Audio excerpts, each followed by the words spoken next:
Hi, I'm Tara Connor, former Miss USA, and I'm here at the Miss Nevada USA pageant, and I'm interviewing with thePageantGuy.com. So far, since my reign, I've done a few television shows. I do hosting, I model, but one of my favorite things to do is I'm a public speaking advocate for the Care and Treatment Center, which is the rehab facility that I went to while I was Miss USA. So I go around the country and I raise awareness about alcoholism and addiction, speak to a lot of young girls and their family, and young boys, and it feels really good to be able to give back through such a hard situation. The message that I give to these young kids is I really stress an open line of communication with your parents and never be afraid to reach out for help, because there's always someone out there that's done something a little bit worse than you and there's always someone out there that's been through the exact same that you're going through, exact same thing that you're going through. So, you know, if you just hold it inside and bottle it up, it just leads to a deep, dark secret and a horrible cycle, and, you know, don't be afraid to reach out for help.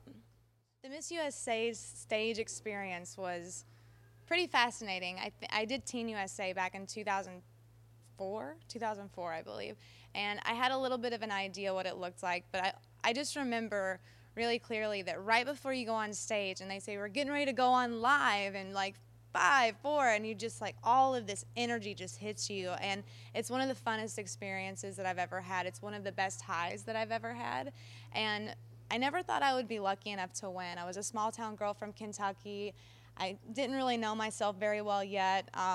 Little did I know that I was going to be put on a fast track to, you know, educating of myself of, oh, that's how I tick. And I did have a little bit of a different year than a lot of people, but I learned a lot. And the Miss Universe organization really supports their girls. And, you know, through thick and thin, they stand beside you. And it was one of the most wonderful experiences I've ever had. During my year, my life just felt a lot harder than it usually did, and I turned to drugs and alcohol to help me cope with the feelings that I was having, and I felt very alone, and I didn't really know how to reach out and say, I'm suffering here in silence, and I don't know what to do, you know. So when they sent me to a treatment facility because I tested positive for cocaine, I was just like, oh my gosh, my life is over. But I didn't know that my life was just beginning, and it was one of the hardest things that I've ever gone through, but it's also one of the best things that I've ever gone through. I learned so much about life, myself, and my future, and everything since then has just blossomed into this beautiful fairy tale. The Miss Universe organization really supported me through my year, and Donald Trump especially gave me a second chance. You know, they didn't push me away, and that's what I expected would happen if someone found out the truth of who I really was. I just felt like they would just kick me to the curb and let me go. But they cared about me, and they knew that I had great potential. I just had really bad follow-through. And, you know, they did everything. They were beside me 100% the entire way. Even though I felt like they weren't at some times, they loved me when I couldn't love myself, and it's a family. You know, the Miss Universe organization is my family, especially Paula.